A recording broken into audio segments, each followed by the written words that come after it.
Rolling? Hey guys, welcome back to the Tiny Lab build site. So it's a weekend, we're working outside. It happens to be windy on the day that we're trying to work on the roof, which is a little bit nerve-wracking, but it's not that high, so we're happy. We are attaching the roof, which is metal. This is 26 gauge metal roof. It's code in Florida, which is where we happen to be building. Not too worried about code necessarily for this since we're not having enforcement, but we are wanting to build this thing really, really tight and ready to withstand the earthquake and hurricane scenario that we've been talking about all along.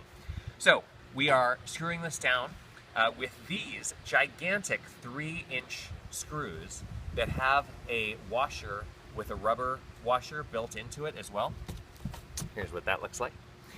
I had to order these special. They do not carry these at normal stores, so these came off of the internet. You're going to need that. The reason that we needed to use these is because we built this roof up with plywood for the sheathing, which goes right over the framing. On top of the plywood went 2 half-inch layers of rigid foam panel. So that's extra insulation that's continuous. That means it's not interrupted by stuff like wood in the way. So that gives us extra insulation, on top of which went our sexy black shroud. And then on top of that went our rain screen. Like on all the walls, we have this rain screen there to enable moisture that does get past our roof, because inevitably what you're trying to prepare for is you want to make sure water does not get past your barriers. But when it inevitably does anyway, you want to make sure that it has the ability to leave the house. So this is the second chain of defense against the roof. So if water gets underneath the roof, then it's going to hit this rain screen, which is a 3/8 inch ventilated space. And each one of these little corrugated plastic things allows air to move up through the roof, as you can see right here.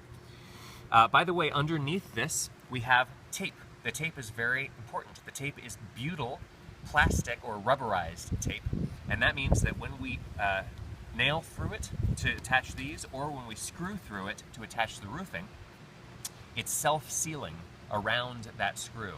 So we're not getting into our barrier here, which is very important, and just tearing it up, because that's what you don't want. So you want to make sure that you use that butyl tape everywhere. Very, very important. So once the roof goes down, we'll have this continuous flow up and down the roof, which I'm really happy about. We used 3 courses wide because we've got 8'3" here, and I had to cut off one of the courses of the roofing here. So only 3 panels that are each 24'4" 4¾ inch long. And what we're about to do is seal up these 2 seams right here with caulk.